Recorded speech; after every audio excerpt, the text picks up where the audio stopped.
Map the journey of consciousness itself. We're going deep into the spirit-mind awareness system, SMA. These are teachings from Hanshi Naidu, a grandmaster in karate Reiki Keihatsu. Quite the background. And this isn't just philosophy, it feels more like a systematic blueprint for how souls evolve.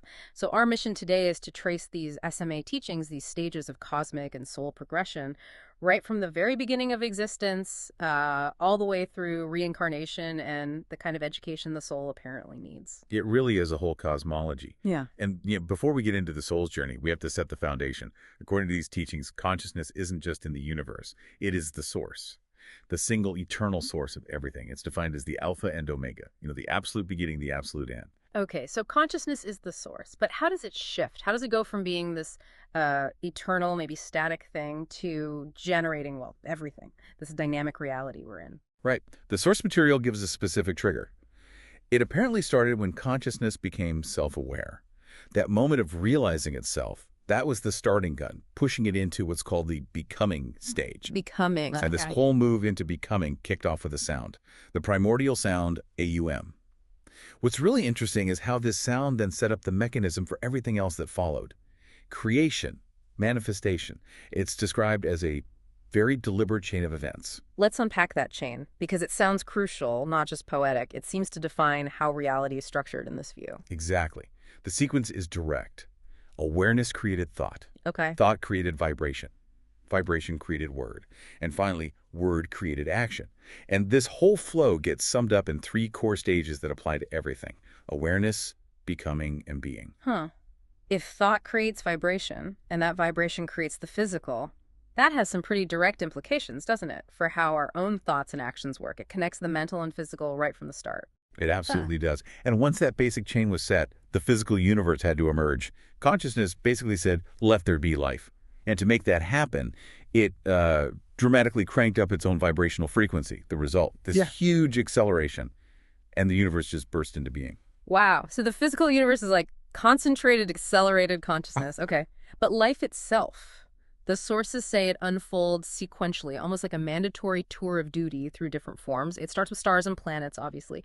But where did actual life begin, according to this? This is where it gets really unique. It may be a bit counterintuitive.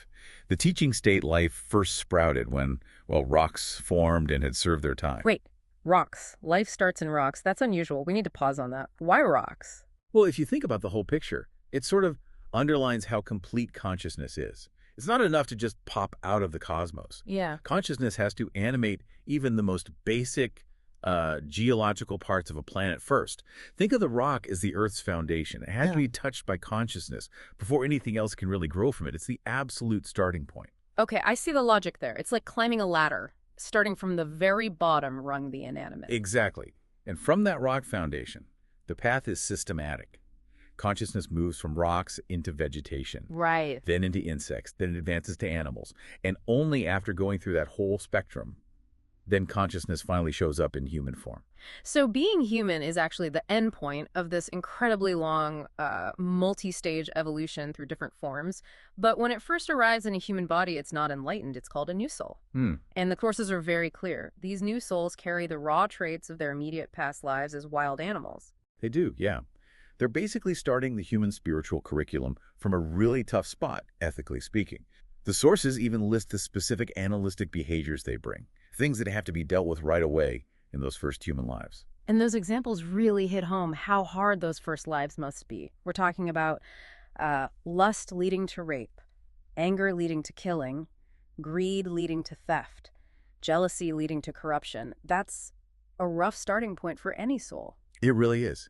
It implies that the whole point of those initial human lives is this immediate, unavoidable clash with the most basic societal rules and, frankly, self-destructive urges. The stakes are incredibly high right from the beginning. Okay, so a new soul lives this raw, difficult life. What happens when they transition out? How do they move on? Is there a process? Yes, a mandatory one. They transition immediately into education. When the new soul enters the spirit world, they're educated by beings the sources call adepts in the astral dimensions. So they don't just rest. They get instruction on human life, consequences. But the source says the knowledge is implanted directly into the soul body. That sounds intense, like a psychic download. Does it explain that mechanism? It's described as an active transfer. These adepts are high vibration beings, think advanced teacher and master souls. They can apparently psychically transfer the necessary understanding of consequences, basic human ethics, right to the soul body. It sort of bypasses needing potentially lifetimes of painful experience to learn the same lessons. Okay, so it's efficient. Very. And because it's so efficient, they're reborn quickly. They come back as young souls. Right, the young soul. So this is the new soul after the astral crash course in Basic Morality 101. They still have those animal tendencies, but the sources say the behaviors are lesser now. They've been nudged, but maybe not fully course corrected yet. Exactly. And this young soul stage is critical, absolutely pivotal. The young soul is apparently highly impressionable. External factors, education, influences, the belief systems they encounter, they determine everything at this point. These influences cause a vibrational shift. They can push the soul upwards towards maturity, or, and this is crucial, they can pull it downwards.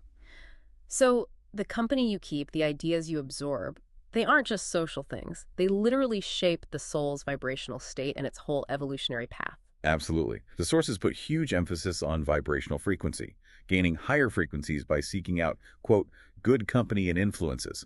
That's the key to moving quickly towards a better soul life.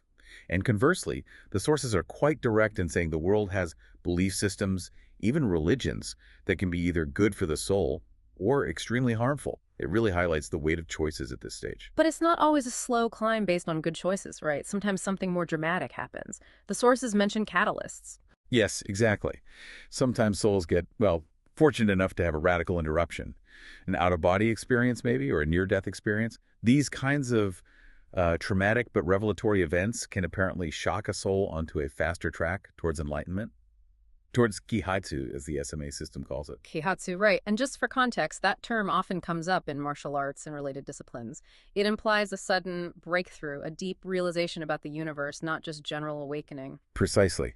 And the fact that NDEs and OBEs can trigger this reminds us that, a soul's progress isn't only about human teaching or systems. Souls can get a nudge, a direct divine calling sometimes, not just help from other people or organizations. Okay, so let's look at the structure that is designed to help the educational system outlined here.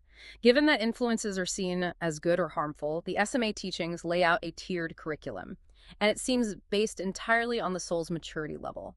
This feels like the practical core of the system. It is. The curriculum is quite specific. For what it calls primary education, this is for new and young souls, still wrestling with those animal traits. The teachings suggest systems like Christianity and Buddhism are suitable. And the source highlights why they're suitable at that level. Christianity offers a basic faith, a moral compass. Buddhism is noted specifically for teaching mind control, discipline, meditation. Which is vital for a young soul, right? Mm-hmm. Battling those impulses. But once the consciousness matures, once it's stabilized its ethics, gained mental control, maybe reaching the teacher or master soul stages, then it graduates. To the university level of consciousness. Exactly. And this is where Sanathan Dharma comes in. Now, for listeners, Sanathan Dharma generally means the eternal law, those ancient core teachings often seen as the roots from which Hinduism evolved. It's considered advanced knowledge here.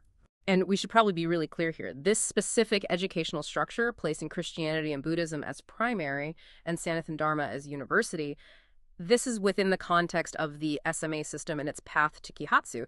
It's how this system maps progression, not necessarily a universal ranking. Oh, absolutely. That's a crucial clarification. Within this framework, yes, that advanced knowledge in Sanathan Dharma is seen to boost the abilities of teacher souls guiding others, and it complements the kind of teachings needed for master souls. The whole system is designed to provide the right vibrational and mental training for the right stage of soul evolution. Wow, what an incredible, detailed map of evolution, almost mandated evolution. We started with that primordial sound, AUM, kicking off consciousness in the chain of creation. We followed consciousness through rocks, which is still fascinating, then vegetation, insects, animals, finally landing in the human experience, which itself is structured by reincarnation cycles, and this very specific spiritual curriculum aimed at overcoming those deep-seated primal drives. It really paints a vast, complex picture, very systematic view of existence. And as we pull all this together, the sources offer a really interesting final thought. It's kind of comforting, but also challenging. They state explicitly, no one is totally isolated. In cosmic time, they change. Huh. That idea that change is mandatory, evolution is just unavoidable. That's powerful. It is.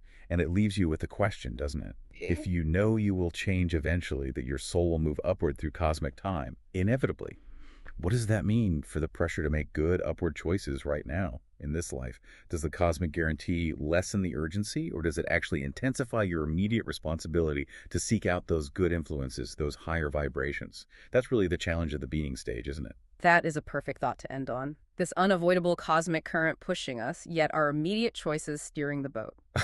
Thank you for navigating us through this really deep and complex material today.